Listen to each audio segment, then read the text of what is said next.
नमस्कार, आप देख रहे हैं दिल्ली ग्लो न्यूज और मैं हूं आपके साथ सपना।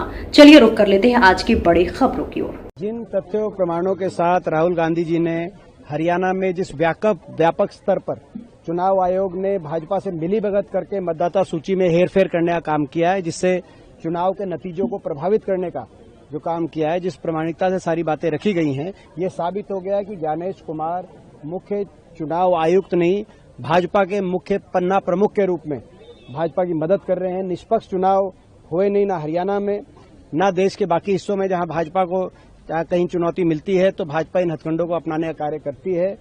और इसीलिए ये सारे प्रमाण आने के बाद जो हम शुरू से कह रहे थे, आपने देखा हरियाणा के चुनाव में किस तरीके से जिस दिन मतदान हुआ एक अलग प्रतिशत था, मतदान 61% था, और जिस दिन गिनती हुई वो 67% तक उसकी मतदान की 13 लाख वोट बढ़े, जिसको किसी को समझ में नहीं आ रहा था। हर पोस्टल बैलेट की जब गिनती हुई तो 73 हलकों में कांग्रेस की लीड आई और भाजपा केवल 17 हलकों में तक थी, जबकि हरियाणा का इतिहास रहा है जिस भी इस पार्टी की पोस्टल बैलेट में लीड आती है उसी पार्टी की सरकार बनती है। 2019 में भाजपा की लीड आई थी, लेकिन इस चुनाव में 73 सीटों में लीड कांग्रेस की थी। बहुत से ऐसे तथ्य सामने आए हैं जिनको राहुल जी ने रखा है। इन बातों को लेकर जो ये सत्ता चोरी हुई है हरियाणा के अंदर, ये जो सरकार है ये नायब सरकार नहीं है, ये वोट चोरी से प्रजातांत्रिक नाजायज सरकार है।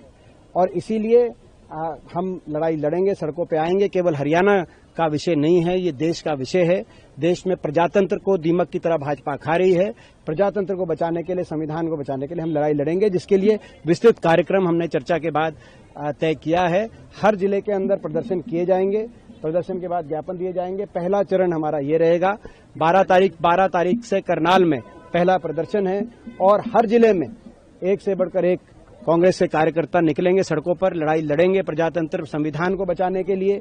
जो चोरी हुई हरियाणा के अंदर, वोट चोरी हुई, सत्ता चोरी हुई, उसका मुंहतोड़ जवाब देने के लिए हम ये लड़ाई लड़ेंगे।